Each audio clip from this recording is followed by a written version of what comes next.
Hello creators, I'm Donna. In today's video I show you used postage envelope ideas. These are all my envelopes. This is the before and after of what we'll be making in the video. Now these are all envelopes that I get free from my bank. They send me my bank statements every month. So you need a 1-inch round punch. Just turn it upside down so you can see what you're doing and punch out the printed stamp that's on the envelope. And there's the base of your stamp ready to go. I'm going to do 2 styles. The first one will be just this one colour in the distress ink. I'm using Vintage Photo. I've got 2 cubes of vintage ink. This is my old one. It's got not much colour left in it. So it's ideal because I only want to get a little light colour on this particular stamp. You could actually add some fabric behind it and make it into a little mini stack. So you can use it like this. And I'll ink up this second one because I'm going to add a hole reinforcer to this one. So you can do them either way. The one on the left there, you can just leave that blank. Now I'm just doing the edges and I'm doing them lightly on this almost run out stamp pad. So this gives that nice light effect. Grab your reinforcement stickers. They're just basic white reinforcement stickers and colour them up in whatever colour you're using.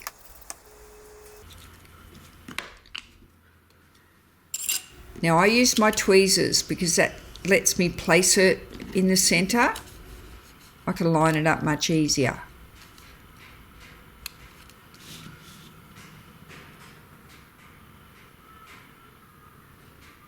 Grab a little 1/4-inch hole punch. It fits the centre of this sticker perfectly, or close enough.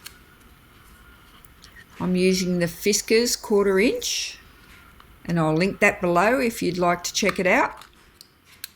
And here's the difference between the plain one and the one with the hole reinforcement. So I'll show you now how to do the 2-colour one. I've made it on this tag. We're using 2-colour blending. You can use a sponge or a brush, and I'll show you the difference between the two. I'm using the Tattered Rose in the distress ink, and it's almost run out too. So you can see I'm pushing it, I'm patting it onto the paper. Now I'm wiping it to get some more colour. It's a lovely colour, this Tattered Rose. And I'm also going to use the Vintage Photo in the pad that's almost run out because I'm going to build it up and blend it into the Tattered Rose ever so gently until I get the colour I want. If I was to use my new ink pad, it'd come on real heavy and real strong. And I don't want that look. So you can see how it's just sort of blending and giving me that nice 2-tone colour. Now I'm going to grab my new ink pad because I want the edges right around the edge of the circle to be quite dark.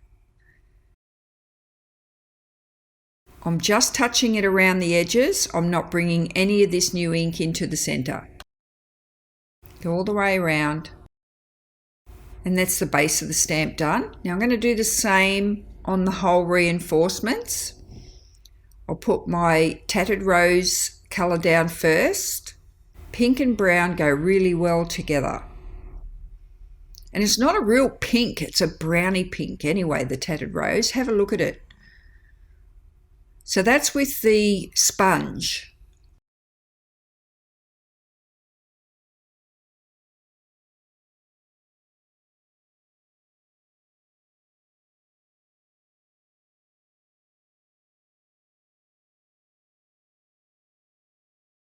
So I've got half and half.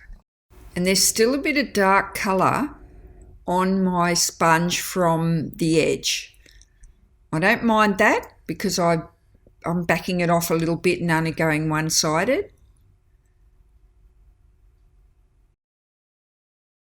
Now I've got my brush and I'm just going to get some more of the tattered rose. I'm just dipping it on the tattered rose pad there and coming back in and giving some more of that pinky colour on top.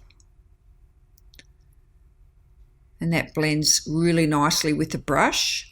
It actually does a whole different job. I'll just do these two here so you can see the difference.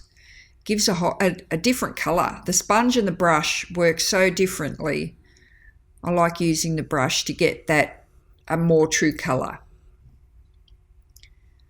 Now just grab your whole reinforcement and place it in the centre. So start saving all your envelopes with these pre-printed postage paid prints on the corners. There's square ones, there's round ones, and you can do them one colour, two colour blends. You gotta love that. Free embellishments.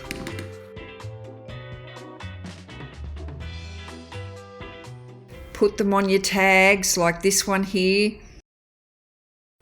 And here's one of the square ones. I just used the square scallop punch to cut that out and distressing the edge.